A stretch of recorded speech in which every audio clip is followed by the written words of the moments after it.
Que Dieu soit béni. Hein? Merci Antonino pour les chants. Je pense que tu as disposé notre cœur. Et Tonino a dit un mot. Si tu as envie de dire Amen, dis-le. Que Dieu soit béni. Sache que tu ne dis pas Amen à un homme, tu dis Amen à la parole de Dieu. Un homme de Dieu disait, tu veux parler à Dieu, prie, tu veux que Dieu te parle, lis la parole de Dieu. On va démarrer. Et que Dieu soit béni, on va faire une lecture qui se trouve dans le livre de Jérémie 38, verset 14. Le roi va dire à Jérémie, j'ai une chose à te demander. Ce soir, tu peux mettre ton nom, c'est individuel. Il va dire, ne me cache rien. Il est beau le texte, hein? Le roi va demander une chose, Jérémie va dire, j'ai une chose à te demander, ne me cache rien. Même si tu veux cacher un homme, si tu veux cacher un serviteur de Dieu, sache que lui, il lit dans ton cœur comme dans un livre ouvert. Et là, ce matin, on lui montre tout ce qu'on a, et la Bible dit que celui qui avoue et délaisse obtient la miséricorde de Dieu. Mais il faut d'abord avouer et délaisser. Que Dieu soit béni. On fait les lectures qui se trouvent dans le livre de 2 Rois, verset 5. C'est pour introduire dans le message. Il dit, Naaman, chef de l'armée du roi de Syrie, jugeait dans la faveur de son maître, car c'était par lui que l'Éternel avait délivré la Syrie. Et il avait pris une jeune fille du pays de la Syrie. Là, la Bible nous dit que cet homme, Naaman, c'était un homme qui était lépreux. Et là, dans mon cœur, j'ai dit, Seigneur, tu es en train de me parler d'un homme qui est lépreux, c'est un culte. Et le Seigneur me disait, c'est pas parce que tu es dans une réunion que ça fait de toi un chrétien. C'est pas parce que tu es dans une église, c'est pas parce que tu fais des efforts que ça fait de toi un chrétien. Ce qui fait de toi un chrétien, c'est que tu as renoncé au péché et que tu marches en sainteté de vie. Là, je regardais, j'ai symbolisé un peu par rapport à la lèpre, par rapport à un peu ce que nous avons vécu, le Covid. Si là, dans ce lieu, ce matin, on dit qu'il y a un cas de Covid, on va dire, mon frère, pardonne-moi, on va t'enregistrer la réunion, mais rentre chez toi, parce que tu vas contaminer tout le monde. C'est important. Mais là, dans cette époque-là, par rapport à Naaman, c'est encore plus important, parce que maintenant, on a de la médecine qui est quand même assez qualifiée, mais dans ces temps-là, quelqu'un qui était lépreux, c'était fini pour lui. C'était une affaire de temps, de mois, de jours, jusqu'à temps qu'à un moment, qu'il se trouvait dans les grottes, et quand il arrivait dans un village, il sonnait dans la cloche en disant « Lépreux, lépreux », les gens s'écartaient de lui. Parce que sa maladie était visuelle. Mais là, cet homme, le grand Naaman, cet homme qui avait besoin de rien, cet homme que quand il arrivait dans un endroit, cet homme que quand il arrivait dans une ville, on lui dévoilait le tapis rouge. Aujourd'hui, malheureusement, par rapport à mon estrade, que je suis peut-être plus haut que vous, que je suis en train de vous annoncer le message, mais le message, je vous le dis, il s'est adressé d'abord à moi. Dieu le sait qu'il dit aucun esprit de jugement, je ne sais pas, je vous dis en vérité. Le message, j'ai voulu m'en défaire. J'ai dit, Seigneur, donne-moi autre chose. Donne-moi un encouragement, donne-moi quelque chose. Et le Seigneur me disait, est-ce que c'est toi qui décides? Est-ce que c'est toi le moyen de bénédiction? Je n'ai pas pu m'en sortir. Et je crois que le Seigneur se fait au matin de parler à une vie. Là, la Bible nous dit que ce grand homme Naaman, par rapport à ce qu'il voyait les gens, par rapport à ce qu'on voit aujourd'hui, on dit en tel, c'est l'homme de Dieu, il marche avec Dieu. Il a une vie chrétienne, il prie dans les réunions, il jeûne tous les jeunes, il ne manque pas des réunions. Mais nous, on voit ce qui est visuel, mais Dieu voit dans les cœurs, lui. Je faisais pareil hier, j'appelais un frère, je disais aujourd'hui, le but de nous chrétiens, de serviteurs de Dieu, je lui disais, ce n'est pas de remplir des églises, ce n'est pas de remplir des stades, le but c'est de remplir le ciel. Mais quand on parle de sainteté, on dirait que quand on parle de délaissement, c'est un peu plus dur. Parce que nous allons voir que cet homme-là, la Bible nous dit que cet homme était lépreux. Il était dans son foyer, il était en train de vivre, parce que moi aujourd'hui, là, vous me voyez, mais si vous vivez avec moi, je ne suis pas le même jeune qui suis là en haut de l'estrade. Ma femme pourrait mieux vous le témoigner que moi, j'ai encore mon caractère qui est là. Même si je combats contre mon caractère, il me joue des tours. Mais la Bible nous dit que celui qui avoue obtient la miséricorde de Dieu. Est-ce que la grâce de Dieu nous permettrait pour vivre dans la légèreté? Est-ce que la grâce de Dieu nous permet de toucher au péché avec Dieu pardonne, Dieu est amour? Dieu est saint, mes frères et mes sœurs. Et sans sainteté, la Bible nous dit que sans sanctification, nul ne verra Dieu. C'est pas parce qu'on met la main dans la panière ce matin que ça fera donner un homme de Dieu. Parce que le texte de la Sainte Seine va dire que chacun donc s'éprouve soi-même et qu'ainsi il mange du pain. Si tu n'es pas digne ce matin, demande pardon. et tu obtiens la miséricorde de Dieu. Cet homme qui était au bord du puits, cet homme qui était au bord du chemin, Jésus va lui dire, va et ne pêche plus, de peur qu'il t'arrive au pire. 38 ans malade, aborder plus, comment il peut avoir pire que cela? Parce que Dieu parlait des choses à venir, des choses dans le ciel, des choses pour l'éternité. Parce qu'une vie passe vite. La Bible va dire 70-80 pour robuste. Après quoi? Après vient le jugement. Je vais vous poser des questions. Aujourd'hui, répondez-moi par un simple geste. Qui aime Jésus, lève sa main. Que Dieu soit béni. Par contre, j'ai un texte dans la parole de Dieu qui va dire que celui qui m'aime, il renonce à lui-même et se charge de sa croix. Et il me suit. Comment on peut dire que j'aime Jésus si je ne fais pas ce qu'il me dit de faire? Comment on peut dire que j'aime mon ancien rêve? Je l'aime, c'est mon ancien. Et je le vois dans le problème, je dois quoi l'aider, je le laisse dans son état. Est-ce que ça serait un faux amour?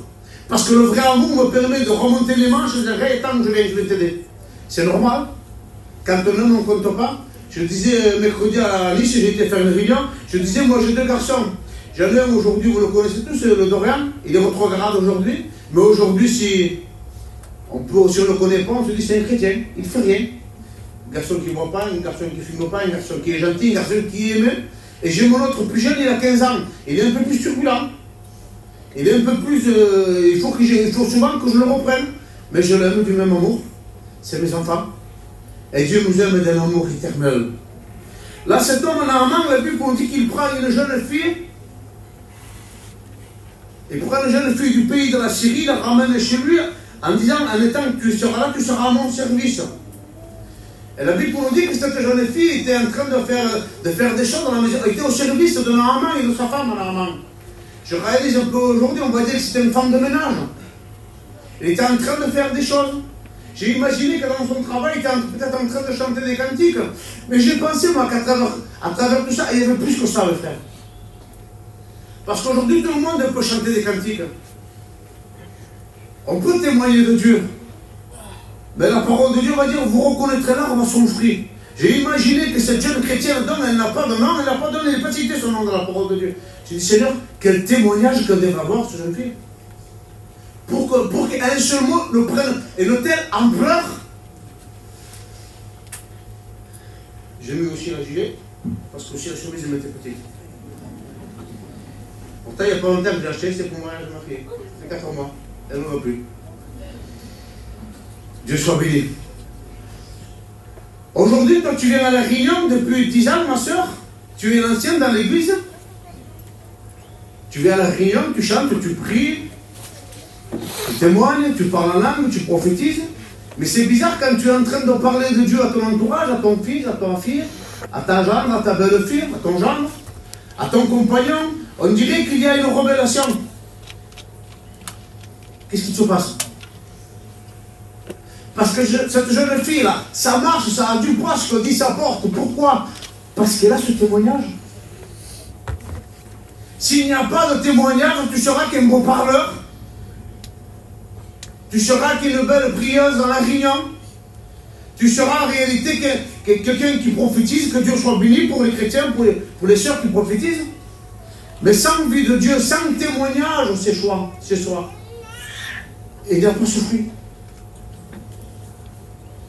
Je disais quelques jours à un garçon, je disais que c'est facile, quand on est entré dans une église, quand on est en train de témoigner, de chanter, de prier, de prêcher, c'est facile de dire c'est beau, c'est bien, c'est l'homme de Dieu, c'est une femme de Dieu. Mais je disais à un garçon, je disais, c'est dans l'épreuve qu'on fait nos preuves. C'est-à-dire que je vais vous expliquer.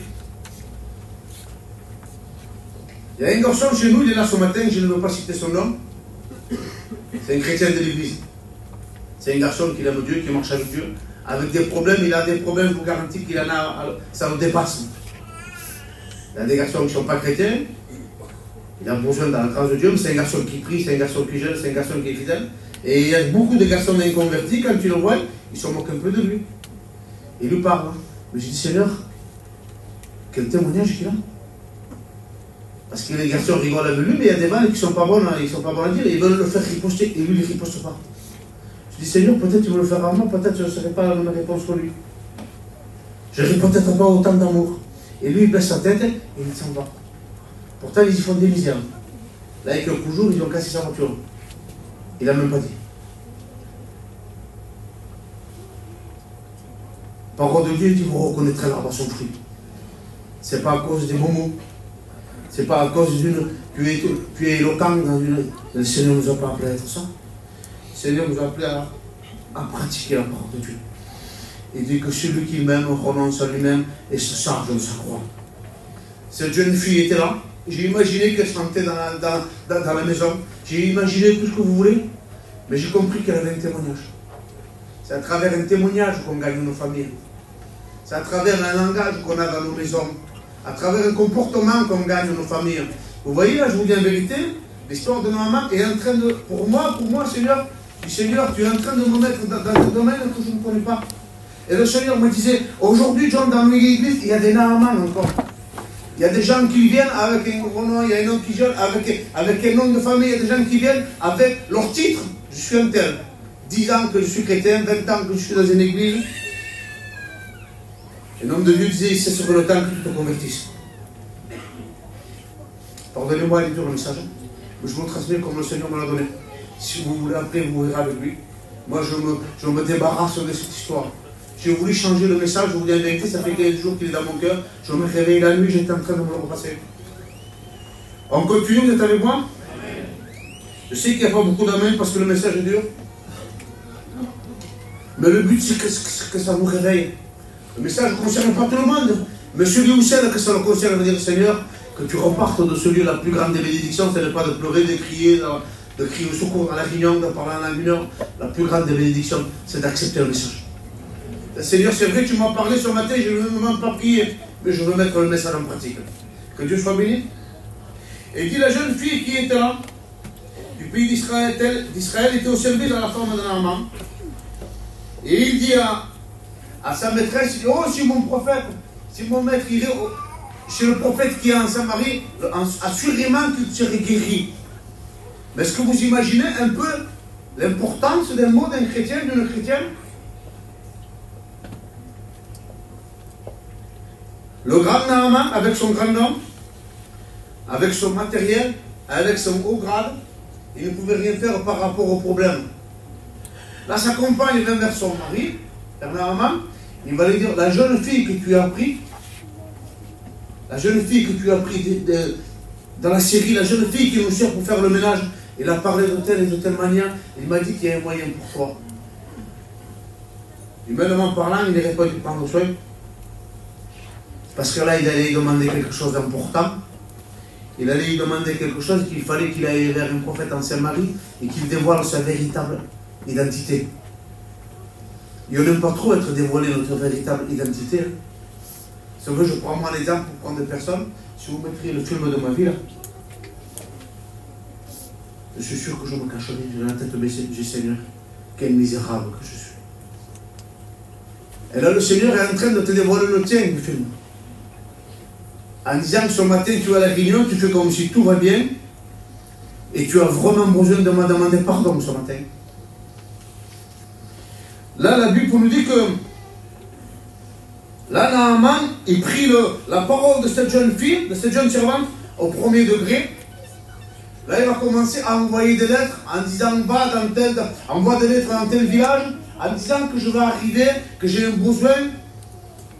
Et là, vous savez ce qu'on va faire? Nous allons faire partir Naaman à mission. Là, les missions d'été arrivent. Il y en a beaucoup qui préparent la mission, que Dieu soit béni à plus de gens dans la mission. On prépare notre mission. On va acheter un beau store. On achète une belle caravane, même si on ne peut pas se le payer. On prend un crédit à 3 vies. On a le plus beau camion. On va l'aménager, Dieu n'est pas contre tout ça. On va choisir les destinées. Il y en a qui vont passer un mois à Saint-Tropez, les autres ils vont sur Manosque, et l'autre ils vont du côté de Bordeaux, Toulouse, je préfère pas, je préfère rester par là. Que Dieu soit béni. Maintenant qui intéresse à consulter Dieu. Dieu n'est pas contre du moment que tu pars en mission, mais va où Dieu veut te placer. Là, cet homme-là, il va commencer à préparer, mais lui, il va préparer à sa manière à lui. La Bible nous dit qu'il va prendre 70 kilos d'or. 10 vêtements de rechange. Parce qu'à Saint-Tropez, il y a des beaux endroits, on part pour l'émission, on part en mission, mais il y a des beaux endroits. Il va falloir bien s'habiller. Pour les chers, il va falloir bien s'habiller, il fait chaud. On va dans des bons endroits, après la réunion ou avant la réunion, on va à la plage. On rentre tard à la plage. C'était un peu le Naaman, il était un peu en train de se préparer. Hein. Naaman était un peu en train de préparer sa mission. Hein. Il ne voulait pas être à court, il ne voulait pas être pris à l'imprévu. Hein. 70 kilos d'or, vous imaginez? 10 vêtements de rechange, il faut que je sois le plus beau de la mission, il faut que j'arrive, que j'ai la plus belle place, il faut que mon convoi soit le plus beau. Et ta vie chrétienne, elle est comment devant Dieu?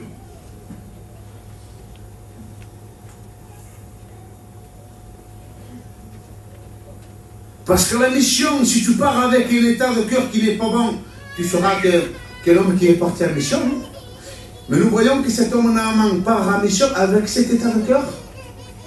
Croyant, je suis en mission, je veux me régaler, je veux faire de beaux repas. Je veux inviter les pasteurs, je veux inviter Rudy, je veux inviter Ray, je veux inviter Horton, en mission, on va faire des beaux repas.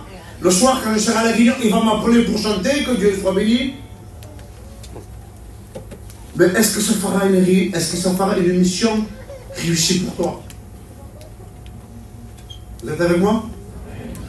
Que Dieu soit béni. Nous prions en disant, Seigneur, c'est mon cas aujourd'hui, je pense que les chrétiens doivent se voir tous. Je prie aujourd'hui pour que Dieu change le foyer de mon fils. Parce que je me dis, Seigneur, aujourd'hui mon fils, il fait rien, il n'est pas un garçon qui est dans le monde, mais si tu le reviens, il ne fait pas partie du voyage. Parce qu'il a délaissé la main de Dieu. Je prie pour que Dieu change les choses. Et le Seigneur me disait, il faudrait prier d'abord pour que Dieu te change à toi, que tu lui donnes ce véritable goût à lui, de l'évangile. Vous savez, j'ai une cousine à moi. C'est la femme qu'on avait pris il y a quelque temps. C'était par rapport à elle que Dieu s'avait servi d'elle pour avoir le réveil au Caraïbe. C'est la sœur Sarah. C'est une femme qui, si elle vous fait une marmite de pâtes naturelles, des pâtes naturelles, à l'expression qu'elle a à son visage, de tellement qu'elle vous donne envie, si tu l'écoutes, tu meurs. C'est des pâtes naturelles. Mais de tellement qu'on la voit, qu'elle incite, de tellement qu'elle donne vie à ce qu'elle fait, tu dis, mais je vais l'écouter. C'est la femme qui s'applique pour faire sa cuisine. Mais de tellement qu'elle a envie, qu'elle aime faire ce qu'elle fait, de voir sa réaction, on est obligé de mettre la main dedans. Chrétiens, aujourd'hui, nos enfants, nos gendres, nos belles-filles qui sont loin de Dieu, est-ce qu'on est comme cette jeune fille? Est-ce qu'on donne envie de croire à l'évangile? Est-ce qu'on les arrive à amener à la réunion? Tu veux venir à la réunion? Non, je ne viens pas. Bravo, tu viendras la prochaine fois. Il n'y a aucune vie. La parole de Dieu va dire, Pierre va dire, vous êtes des pierres vivantes. Et quand j'ai vu cette jeune fille, j'ai dit, Seigneur, c'était une pierre vivante. À travers un mot d'une esclave, à travers un mot d'une jeune femme de ménage, il va déclencher quelque chose de terrible. Je voudrais que tu te dises ce matin que tu as peut-être un foyer divisé, mais je voudrais te faire réaliser que tu es la porte pour ta maison. Pas toujours facile. Des fois très dur. Des fois des foyers divisés. Des fois incomprises. Mais toujours fidèle dans la parole de Dieu. Parce que Dieu honore la fidélité. Là, nous allons prendre ce Naaman. Allez, le voyant parti. 70 kilos d'or. On part en mission, les frères. Hein? Moi, je pars avec la mission à Horton avec les frères, je veux me régaler pour des beaux pays. Je prends mon petit billet, je le mets dans le placard. Je mets mon beau camion tout neuf.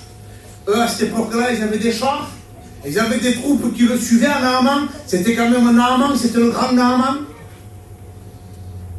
La Bible nous dit que quand ils arrivent devant la porte de Naaman, c'est légitime, hein, c'est normal. Hein? Naaman se met à frapper. Et là, Élisée ne va même pas le recevoir. Parce que nous, aujourd'hui, on voit ce qui est visible. Attention, les frères. Il y a le frère en tête qui vient faire la réunion on ne peut plus fermer les portes. Tellement qu'il y a du monde. Et bien malheureusement, des fois, le frère Ramoucho avait dit la dernière fois dans la maison, un ennemi dans ta maison. Julo, le culte d'après, la reconstruction. Mais on écoute des messages de plus en plus bons, mais si on ne le met pas en pratique, on sera qu'à des auditeurs rebuts. Seigneur ne nous a pas appelés à crier, Seigneur, Paul va dire, je parle en langue plus que vous tous. Mais ce que le Seigneur a besoin ce matin d'un cœur humilié. Il dit, Seigneur, c'est vrai que je ne suis pas cette jeune fille dans ma maison. Oh Seigneur, c'est vrai. Peut-être là, je suis beau, mais dehors, je suis son âme. Je suis le patron. Quand je rentre chez moi, je suis le patron. À tous mes enfants, je suis là, je suis le patron. Seigneur ne nous a pas demandé à être les patrons. Le patron, c'est lui. Il nous a demandé à être ses ouvriers. Qui moissonnent tout le temps. Qui servent tout le temps. Là, la Bible nous dit que... Dieu soit béni.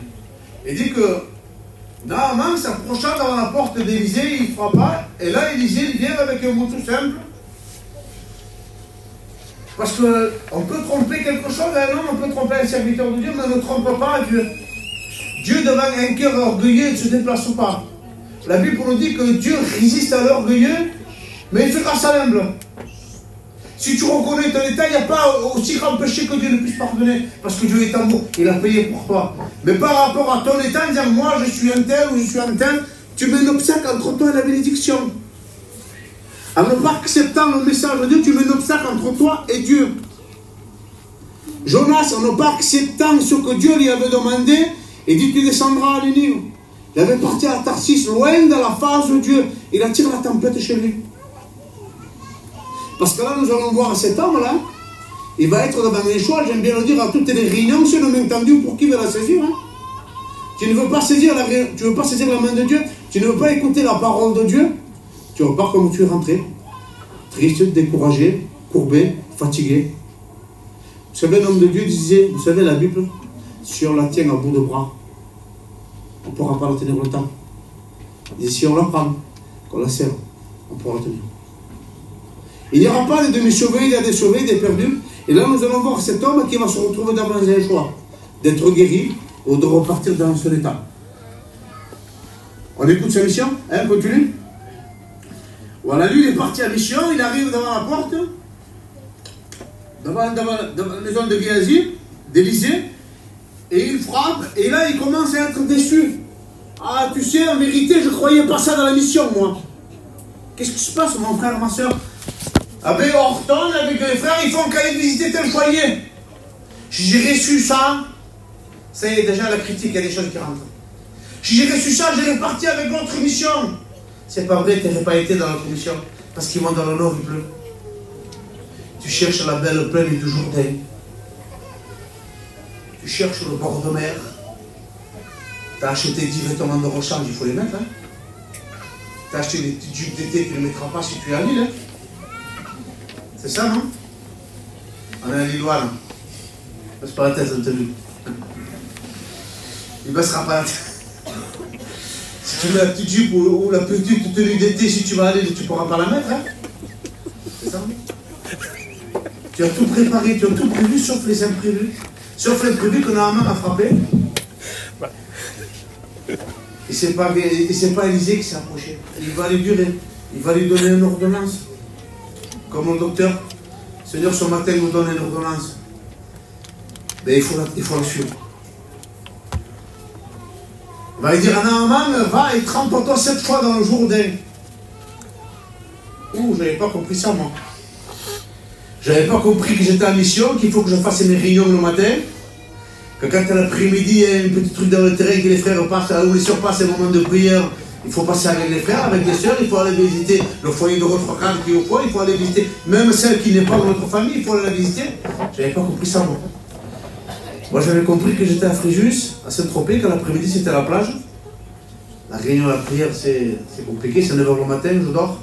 Parce qu'après la réunion, on discute avec les filles, on rentre tard, on se couche tard. La réunion de prière, on ne fait pas le matin. L'après-midi, on est à la plage. Mais c'était pas ça la mission. Là, cet homme Naaman va se trouver devant un problème parce que ce n'était pas ce qu'il avait pensé. Ce n'était pas ce qu'il avait cru. Là, la Bible nous dit que... Je suis pas trop long, ça va? On continue la parole de Dieu.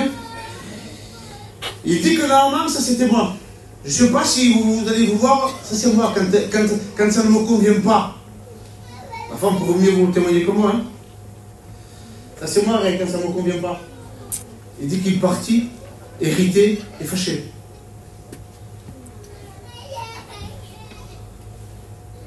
Je n'avais pas signé pour ça, moi. Hein.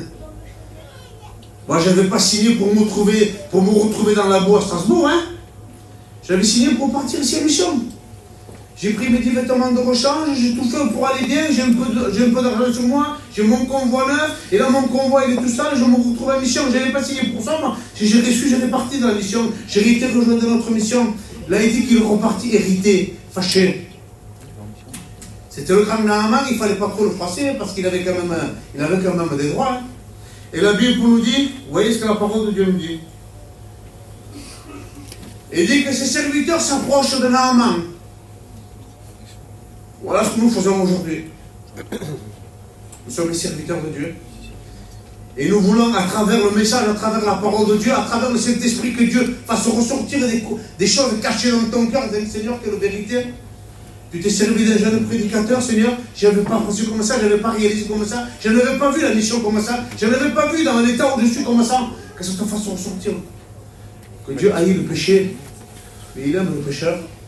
Aujourd'hui, ce matin, nous ne sommes pas une église de pécheurs, mais s'il y en a un ou une qui a péché, la Bible va dire, demande pardon, il suffit d'aller juste pour te pardonner, va et ne pêche plus. Ce que Jésus haït, c'est celui qui vit dans le péché. Ce matin, j'espère qu'il n'y en a pas. Parce que ce n'est pas en mettant la main dans la Sainte Seine qui va faire de toi un sauvé. Ce qu'il fera de nous un sauvé, c'est d'avouer et de délaisser. Ça ne sert à rien de partir, pardonnez-moi du mot. On va dans les séminaires, on va dans les conventions, on va à GM, on va dans tout, on part à mission. Mais s'il n'y a pas cette vie de Dieu, vous savez, chez les gagés, ils ont des missionnaires aussi. Mais ils ne missionnent pas pour l'évangile, ils vont missionner dans des pays. Ils proclament ce qu'ils ont envie de proclamer. Mais le but de ce matin, la Bible dit, vous êtes un sacerdoce royal. Nous sommes le peuple de Dieu ce matin. Nous voulons marcher en cette tête de vie. Il est dur le message. Hein? Pardonnez-moi, mais je vous transmets comme Dieu me l'a transmis. Pour ceux qui voudront le prendre, ils le prendront. Et ceux qui ne veulent pas le prendre, ils s'arrangeront avec lui. Parce que je vous dis que le message, ça fait 2 semaines que j'ai dans le cœur. Je n'ai pas pu le changer. Là, la Bible nous dit que c'est un homme parti fâché. J'avais tout préparé, et là tu es en train de me mettre dans un choix que je n'avais pas prévu. Tu es en train de me dire que là, devant toute l'église, devant tous mes frères, devant ceux qui sont ici avec moi, il faut que je descende dans cette eau boueuse et que je montre réellement qui je suis.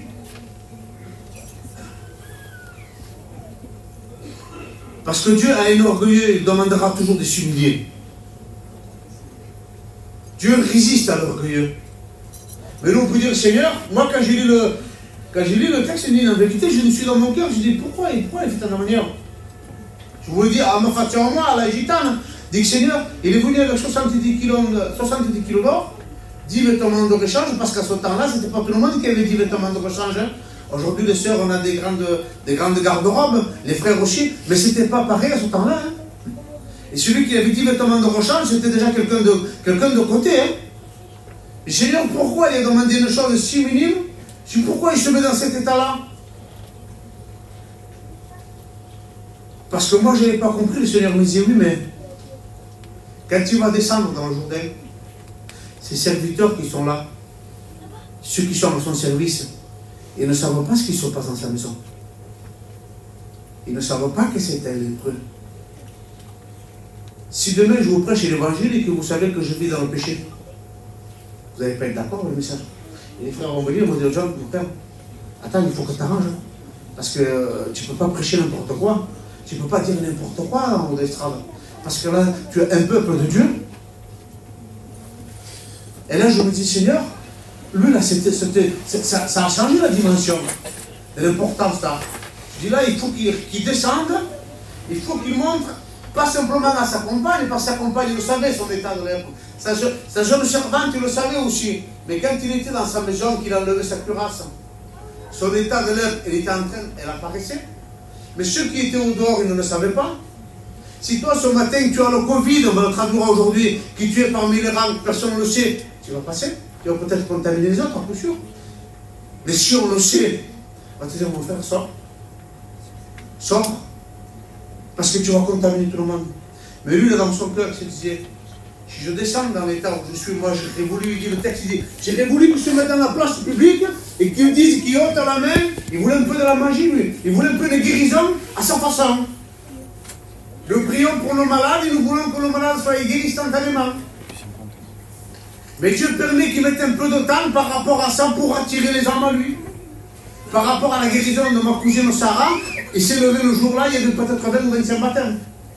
Dieu se sert des circonstances de la vie pour faire éclater sa gloire.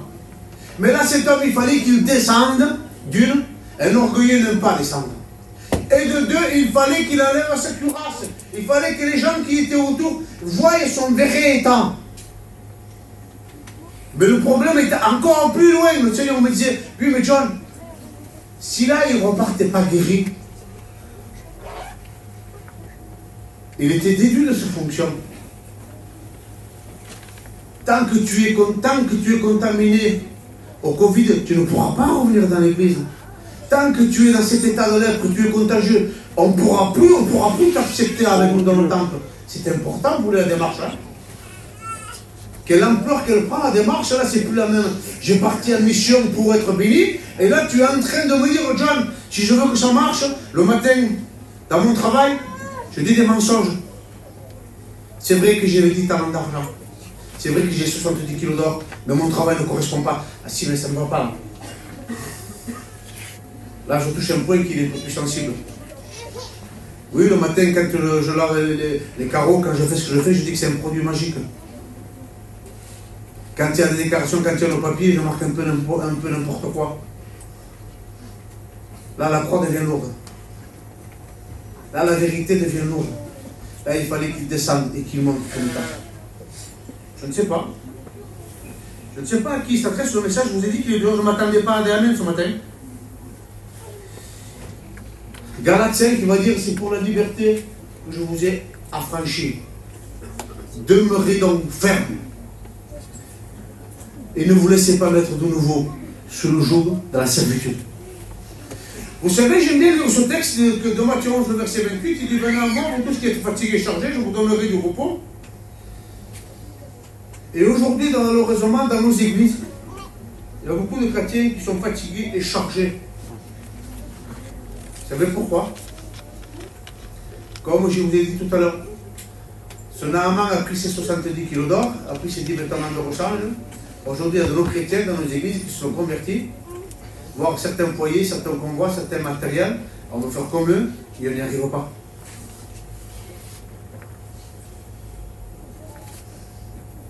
Je vous dis une chose. En 2008, quand je me suis converti, j'ai parti à la mission. Je vous dis ce matin, on est que des chrétiens. C'est nos confidences. Hein. Et du jour au lendemain, quand je me suis converti, j'ai regardé l'émission comme quelque chose de terrible. Je n'avais jamais accroché un camping.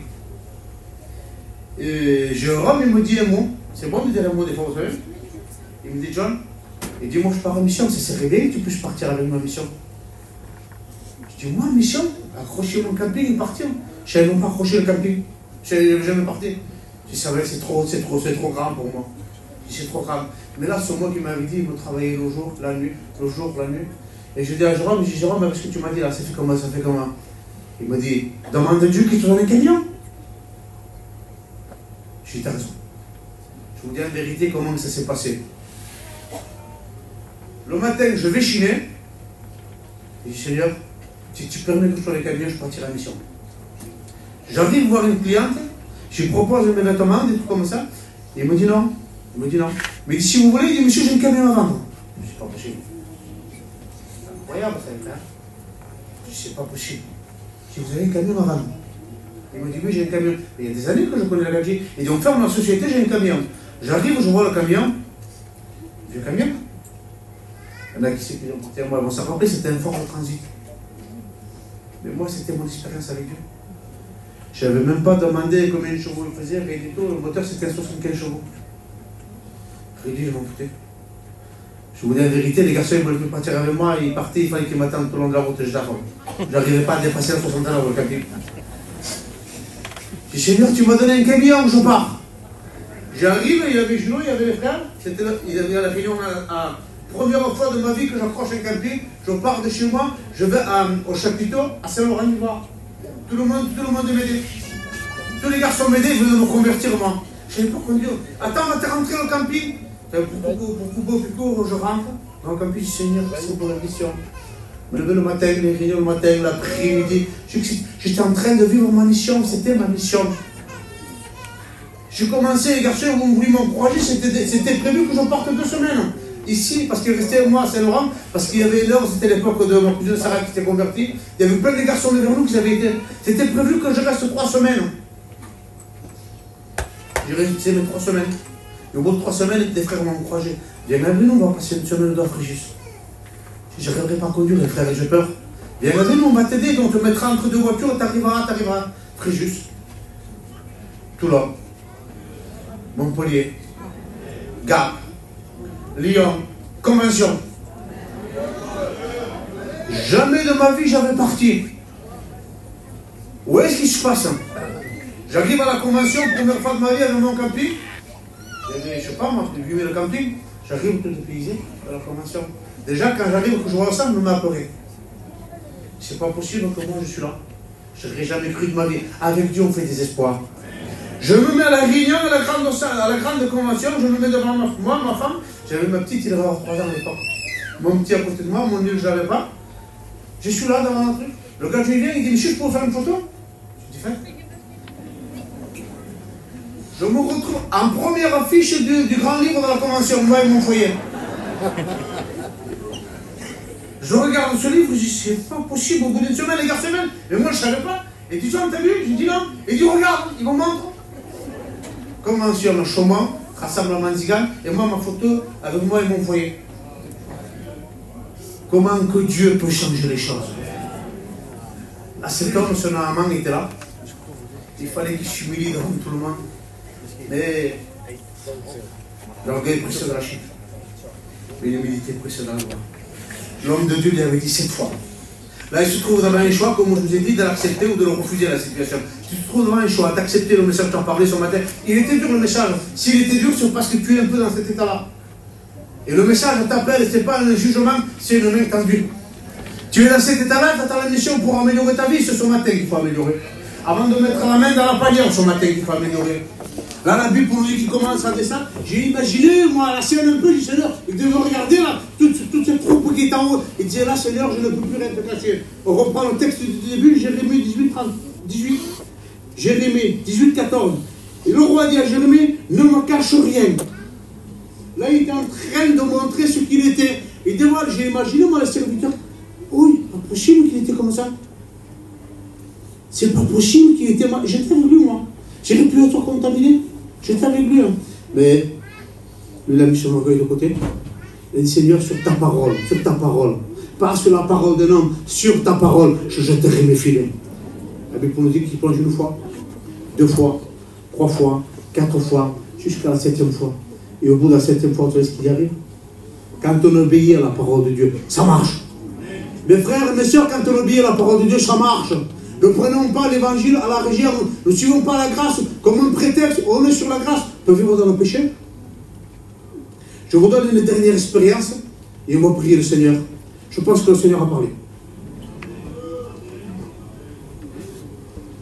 Je pense que le Seigneur a parlé ce matin.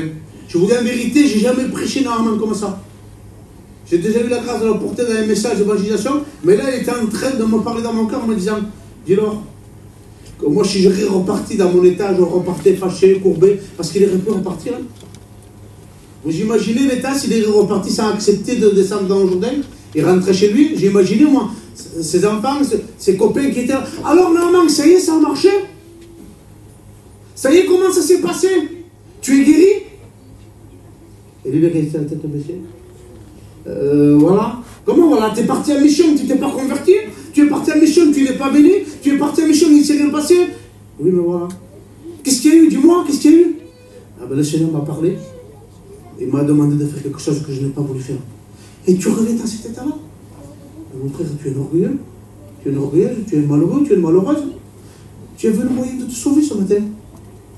Tu avais le moyen moyen de laisser à travers la parole de Dieu. Il dit que c'est un miroir, ce n'est pas un rétroviseur. La parole de Dieu, avant de vous la prêcher, je me la suis prêchée en moi-même. Elle était pour moi, la parole de Dieu. Avant d'aller voir chez le voisin, regardons d'abord dans nos maisons.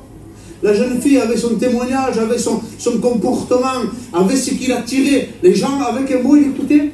Tu veux être écouté et vivre cette vie de Dieu? Ayons ce témoignage d'homme ou de femme de Dieu. Mais là, cet homme a pris la bonne part. Il n'est pas reparti, même qu'il était fâché, irrité. Les serviteurs de Dieu, on lui a tendu la main. Va, va. Fais ce que le Seigneur te demande, fais ce que Dieu te demande, et tu t'en sortiras mieux, tu t'en sortiras béni, tu t'en sortiras dans ton foyer, il y aura de la bénédiction. Naaman est descendu dans le Jourdain, ça a marché. Vous voulez que je vous donne une expérience? Et on parle de Seigneur. Je l'ai dit parce que le frère m'a dit de la partager. En 2021, j'ai perdu mon père du Covid. Il est venu, le gars de l'ambulance, mon père, vous le connaissiez tous, c'était un homme de l'âge, mais il était bien. Et l'ambulancier, il dit, dites-lui au revoir. Je dis, qu'est-ce qu'il dit, c'est la vie bon? Il me dit, dites-lui au revoir. C'était lundi, il est rentré ici à la Fontaine. Il a resté quelques jours à la Fontaine. Et le gardien me disait, monsieur, ça s'empire, ça s'empire, ça s'empire. Et on ne pouvait pas aller le voir. Et je dis, Seigneur, avant que je parte, il faut que j'aille le voir. Qu'est-ce que j'ai fait? J'ai pris mon courage de main. Je descendu en bas, je dis, monsieur, c'était tout, il y avait des gardiens tout. Et je dis, il faut que j'aille voir un malade, il faut que j'aille prier pour lui. Et le gardien me dit, vous ne croyez pas, monsieur? Je dis, monsieur, je suis pasteur, je vais prendre mes responsabilités. Je dis, je vais aller prier pour mon père. Mais le gardien dit, allez-y, monsieur. Quand je rentre dans le couloir, je vous dis en vérité, j'avais la tête baissée, quoi lui dire, quoi faire, les faire. Il n'a pas des mots, il n'a pas des mots. Et là, je commence à me mettre des chaussures aux pieds, un pantalon blanc, un t-shirt, une veste, un masque, des lunettes, des gants. J'étais un cosmonaute. On ne me reconnaissait plus. Et au moment tout ça, ça me dit le mot, je dis, Seigneur, qu'est-ce que je pourrais dire? Qu'est-ce que je pourrais dire? Et le docteur il me dit, venez. Et je suis dans le couloir, c'est un grand couloir. Et quand je marche dans ce couloir, je marche. Il y avait des portes entrouvertes, et là le Seigneur me disait, tu es en train de passer par la vallée de l'ombre de la mort. La mort te raté. J'étais triste, hein. Je lui disais, c'est sûrement la dernière fois que je veux le voir. Et quand j'arrivais vers lui, avant d'arriver vers lui, il était à peu près à 5 ou 6 mètres. Les portes étaient toutes entrouvertes. Et lui, au loin, il me dit, John? Je dis, Seigneur. Il me dit, mon fils, c'est tout? C'est toi? Je dis, Seigneur. Je dis pas. Je dis, comment t'as su que c'était moi? Il me dit, mon fils, je t'ai reconnu à ta marche. Et là, le Seigneur m'a parlé. Et Dieu m'a dit, je reconnais mes enfants à leur marche.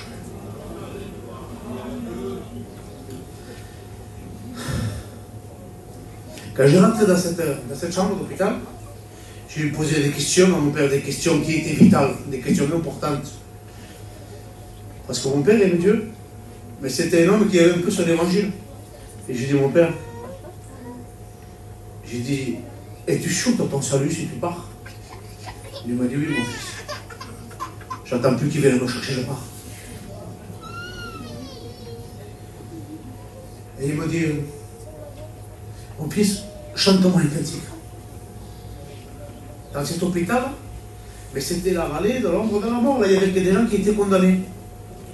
Et là, je chante un cantique et je chante Dieu est là. Et là, Dieu me dit, chante plus fort.